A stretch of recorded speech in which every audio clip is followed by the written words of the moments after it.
Jangan lupa like, komen, dan subscribe channel YouTube TVRI Bengkulu, serta nyalakan lonceng notifikasinya.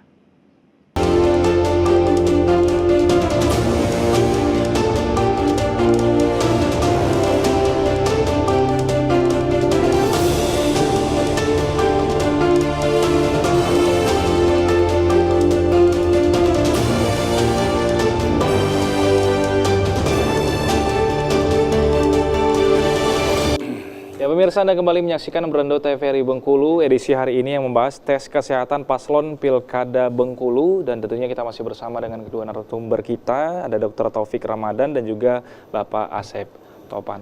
Nah, tadi kan kita sudah membahas bahwasanya kalau secara aspek sosiologis masyarakat ini menilai sakit dan sehat itu sangat bervariatif sekali ya, Pak Asep Topan ya. Ini saya langsung ingin ke dokter nih. Jadi boleh. Secara medis, secara saintifik seperti apa itu dokter? Secara jasmani dia dikatakan tidak sehat, secara rohani dia dikatakan tidak sehat. Ya mungkin nanti akan dikeluarkan rekomendasi oleh tim pemeriksa kesehatan. Oh, ini dia tidak layak atau belum mumpuni untuk sebagai memimpin daerah. Jadi pengertian sehat ya. Jadi menurut WHO bahwa seseorang itu sehat bila dia tidak ditemukan kelainan baik penyakit fisik, kemudian penyakit rohani ya, dan dia bisa bekerja. Itu definisi sehat menurut WHO. Sedangkan dalam konteks kesehatan pada calon cakada ini, kita bahwa seorang calon dia kita anggap sehat bila tidak ditemukan kelainan pada indera. Jadi maksudnya indera itu pada indera penglihatan, indera pendengaran, kemudian tidak ditemukannya adanya handaya. Maksudnya handaya itu bahwa seseorang itu tidak bisa berjalan. Kemudian kalaupun dia mau bergerak harus dibantu dengan kursi roda atau dibantu orang. Nah, kemudian kita lihat alat geraknya itu sempurna. Nah, jadi inilah kita mengambil suatu kesimpulan apakah si calon itu sehat atau tidak untuk memimpin 5 tahun ke depan. Oke. Ya, ditambah juga dengan tadi yang sudah saya di awal tadi saya utarakan bahwa kemampuan antara di pikiran si calon dengan dia komunikasi itu harus sama. Jadi misalnya dia mau belok kanan di otaknya, tapi gerakannya dia berjalan ke belok kiri. Nah, ini sudah kita tes. Nggak sinkron lagi ya dokter ya? Ya, sudah kita tes, ternyata dari 54 calon, sehat semua secara jasmani. Nah, kemudian secara rohani juga aja, jasmani juga tidak bisa dipisahkan dengan rohani. Pada pemeriksaan rohani, kita lihat itu ada tidak kelainan jiwa seseorang. Yang paling kita takutkan itu kan adalah kepribadian ganda. Atau bahasa kedokteran namanya schizofren. Jadi atau kalau kata orang yang hobi nonton film itu psikopat. Nah, jadi kalau seorang pemimpin yang psikopat sangat berbahaya sekali untuk memimpin. Nah, jadi kita telusuri, kemudian juga kondisi psikologisnya, apakah si calon ada dalam keadaan depresi atau dalam keadaan untuk hiperbol atau mania. Jadi ambisi terus-menerus, obsesi. Ada tidak di diri si calon itu? Ternyata semuanya tidak kita temukan itu. Oke, jadi ini semuanya dinyatakan sehat kalau kita ambil kesimpulan bahwa sehat semua. Oke, ini tapi itu pemeriksaan cakada di Bengkulu kemarin. Artinya beberapa situasi tadi walaupun tidak ada temuannya kemarin di pemeriksaan, artinya ketika dia inderanya sudah kurang baik, untuk berjalan juga sudah susah, harus pakai kursi roda, tidak bisa melihat dan lain sebagainya. Dan lain sebagainya. Kalau kondisi itu ditemui, berarti tim kesehatan akan merekomendasikan kepada penyelenggara karena ditemukan salah satu ketidakmampuan secara medis maupun rohani. Oke, nah Pak Asep Topan, udah jelas sih Pak, berarti kan secara jasmani berarti dia ketika sudah sulit berjalan, mungkin sulit melihat, atau dia intinya yang berkaitan dengan indera. Nah, tapi sekali lagi mungkin satu saat akan ada sesosok orang yang dia diidam-idamkan oleh masyarakat untuk jadi pemimpin, tapi kondisi jasmaninya mungkin tidak memenuhi. Kalau Bapak melihatnya seperti apa?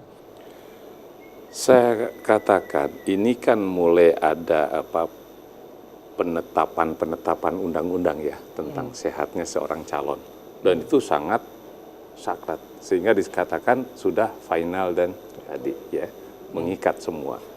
Saya nggak dengan tataran itu yang sekarang makin disempurnakan aturan namain dan sebagainya, saya yakin tidak akan lagi ditemukan gitu ya kasus-kasus seperti dulu kasus Gus Dur. Saya yakin itu kalau tetap undang-undangnya ini seperti ini kan itu ya. Kenapa? Karena memang luar biasa gitu. Ini memimpin sebuah negara dalam 5 tahun itu kan harus prima betul kan itu ya. Nah itu salah satu, sehingga betul-betul ketat ini kan itu. Bukan hanya di calon presiden, capres, tapi juga seluruh calon pimpinan sekarang menjadi sebuah kewajiban gitu kan. Undang-undang menyatakan itu. Kenapa? Ini konsekuensinya berat kan itu kan. Bukan hanya untuk dirinya sendiri, tapi yang penting adalah masyarakat yang sangat dirugikan gitu loh. Nah sementara pemahamannya gini, asumsinya apa, iya sih dari sekian ratus juta itu nggak ada orang gitu kan. Nah ini kan nggak mungkin itu terjadi. Ini sehebat apapun ya kalau ada kekurangan itu loh, nggak bisa lolos. Nah ini yang barangkali menjadi sekarang perhatian masyarakat gitu ya. Kenapa kok di blow up kan di media massa menjelaskan tes kesehatan itu kan dicek kesehatan sampai sekian jam kan itu sampai sekian, masyarakat ngelihat antusiasnya itu kan itu kan. Kenapa? Ini adalah saringan pertama gitu ya yang betul-betul mengaitkan dengan kompetensi dia sebagai manusia, layak tidak sih memimpin dari aspek kesehatannya. Dan ini bukan hanya tadi, itu mencakup sebagai manusia kan, sehatnya itu jasmani kan itu, rohani, kaitannya dengan mentalitas dan sebagainya. Sehingga dengan penekanan sekarang secara saintifik itu bisa terdeteksi apakah seseorang itu misalkan ini ada potensi misalnya tadi yang kejiwaan atau mental itu gitu kan, schizofren dan sebagainya. Ada juga ini gini. Bahkan mungkin masyarakat, jangankan masyarakat, dirinya sendiri juga tidak sadar kan itu kan. Saya punya potensi ini, tidak sadar itu gitu kan ya. Masyarakat yang melihat juga tidak, keluarga juga tidak. Oh dia tuh suka pemarah, ya selesai lah, kan itu kan. Udahlah jangan marah, kira-kira itu. Oh marah tuh dosa. Tidak tahu bahwa di situ ada kelemahan kejiwaan, mentalitasnya seperti itu. Ya. Lantas kemudian apa lagi? Tentang masalah pemikiran, misalnya kan. Sehat nggak sih? Akalnya itu sehat nggak? Kan itu kan. Kira-kira di situ. Dan sekarang itu dengan instrumen psikologis, instrumen psikiater, itu bisa terungkap. Gitu ya. Bisa terungkap secara sekali lagi objektif ilmiah di situ. Tidak lagi melihat pandangan masyarakat, oh dia tuh bagus kok, oh dia tuh selalu dermawan kok. Tiba-tiba bisa ganda tadi Pak ya. Nah, kepribadian ganda nggak bisa lagi. Oh kelihatannya bagus segala macam, tapi dibalik itu hati-hati nih, Anda kan. Nah itu bisa terdeteksi sekarang ini oleh masyarakat, tidak dipahami itu, kan itu kan. Sehingga begitu rekomendasi dari tim medis itu menjadi acuan utama dari KPU untuk melakukan, kan itu kan. Ada nggak yang diulang? Ada, gitu loh ya. Kasus-kasus diulang, tes lagi dan sebagainya. Kalau nggak bisa emang dieliminir. Nah itu kita lihat misalnya. Nah sekarang misalnya kasus Bengkulu gimana? Tadi beliau sudah nyatakan, alhamdulillah udah sehat semua nih, lolos semua kan itu kan. Nah, masyarakat seneng nih, tinggal gimana kelanjutannya kan itu. Tapi bayangkan seandainya ada 1-2 paslon yang kemudian diindikasikan ada misalnya kan keterbatasan itu kan luar biasa lagi. Itu merubah konstelasi yang ada di masyarakat. Betul. Kan itu kan. Pengaruhnya kepada masyarakat. Iya, nah itu kira-kira. Nah, ini yang harus dipahamkan semua bersama. Sehingga ini tidak bisa lagi dan tidak akan atau tidak mungkin dengan undang-undang sekarang ya. Kasus waktu dulu, kasus Gus Dur itu akan ada lagi, kan kira-kira itu, karena sangat ketat seperti itu. Nah, kira-kira itu. Oke, semakin menarik pembahasan kita harus jeda terlebih dahulu, kita akan lanjutkan di segmen berikutnya.